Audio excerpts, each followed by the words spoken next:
Hello friends.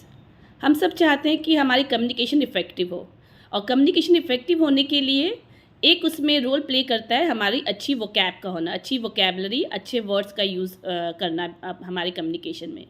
तो जो हमारी कॉमन वर्ड्स है वो तो डे टू डे हम लाइफ में यूज़ करते ही हैं। बट अगर हम इसमें कुछ अपनी कम्युनिकेशन में ऐसे वर्ड्स का यूज़ करें जो इतने कॉमन नहीं हैं और जो इतना रेगुलरली यूज़ नहीं करते हैं, तो उससे हमारा कम्युनिकेशन ना ही सिर्फ इम्प्रेसिव होगा but it would be effective as well. तो ऐसे कुछ वर्ड्स लर्न करने के लिए हम जब उसका वर्ड सुनते हैं या देखते हैं, तब हम उसका मीनिंग सर्च करते हैं या डिक्शनरी में या गूगल में, तब तो हमें उसका मीनिंग पता चल जाता है। बट वो थोड़े टाइम बाद हम भूल जाते हैं।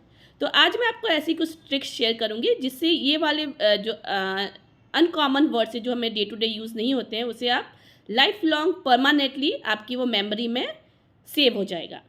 तो इसके लिए ट्रिक्स है, कोई भी आप नया वर्ड देखते हैं, कोई डिफ़िकल्ट वर्ड आपको लग रहा है जिसका आपको मीनिंग लर्न नहीं हो रहा है, आप उसको बार बार भूल जाते हैं, तो उसको आप ऐसा कीजिए कि किसी चीज़ से कनेक्ट कीजिए। वो चीज़ कोई मूवी का नाम हो सकता है, कोई आपके घर में किसी बंदे का नाम हो सकता है, आपकी फैमिली कोई रिलेशन में, या कोई भी ऐसा सीन या कोई ऐसा सिनेरियो, कोई इंसिडेंट, कोई भी ऐसी चीज़ से जहाँ आपको लगता है, इसमें कुछ भी ऐसा कंपल्शन नहीं है, जहाँ से भी आपको लगता है, जैसे भी कोई फ़नी चीज़ से, कोई सीरियस चीज़ से, कोई आपकी टीवी से रिलेटेड है, कोई आपके स्पीकर, कोई भी बैठने की जगह, उठने की जगह, जहाँ भी आप उसको उस चीज़ से कनेक्ट कर सकते हैं। जब आप ये कोई भी वर्ड किसी चीज़ से कनेक्ट कर लेते हैं, तो वो वर्ड आपको लाइफ लॉन्ग आपको याद रहता है, आप उसको कभी भी भूलते नहीं हैं। तो आइए कुछ ऐसी वर्ड्स की अगर हम एग्जांपल लें, तो इसमें पहला वर्ड अगर मैं आपको बताऊं, जैसे कि एक वर्ड होता है मैग्नानिमस।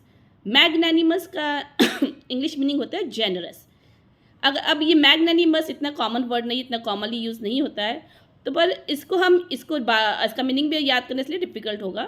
तो मैग्नानिमस हमें याद रखना है और यूज़ करना है, जैसे अपने कम्युनिकेशन में किसी को बताने के लिए कि वो बहुत उदार है, बहुत जेनरस है, तो हम बोल सकते हैं he is a magnanimous person.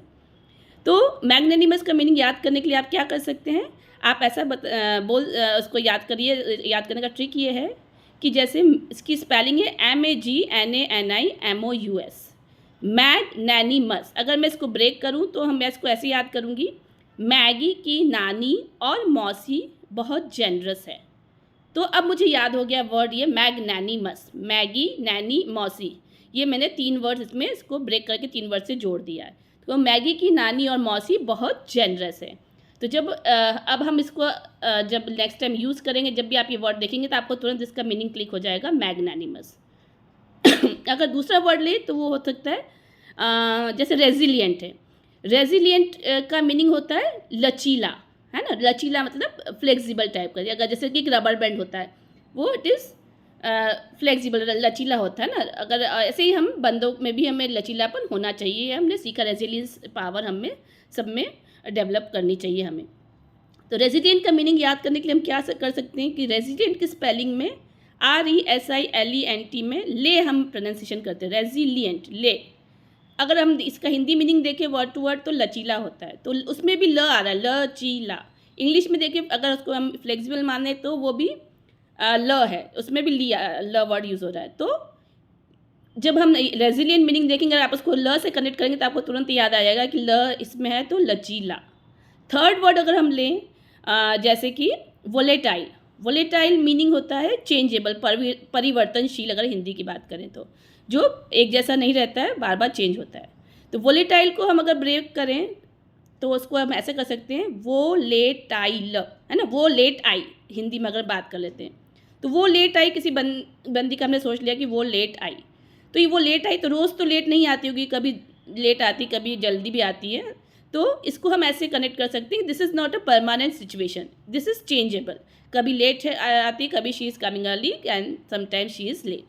तो ये this is not a permanent situation, ये चेंजेबल है। तो इसको इस तरह से हम याद कर सकते हैं, वो लेट आई, वो लेट आई, है ना। वो लेट आई से हम कर सकते हैं, इसका मीनिंग है परिवर्तनशील। तो इसी तरीके से आप अपनी अकॉर्डिंग, आपको जो भी ट्रिक्स सूटेबल लगता है, आप उसको उसमें अप्लाई कीजिए उस वर्ड के लिए, और then you can see that you will remember it for the life time.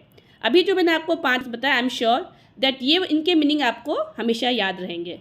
तो आपके पास भी ऐसे कोई वर्ड्स है और आपके पास ऐसी कोई ट्रिक्स है जिससे आप बता सकते हैं उन वर्ड्स को लर्न करने के लिए, to do comment in my below my video and I would be happy to see that trick.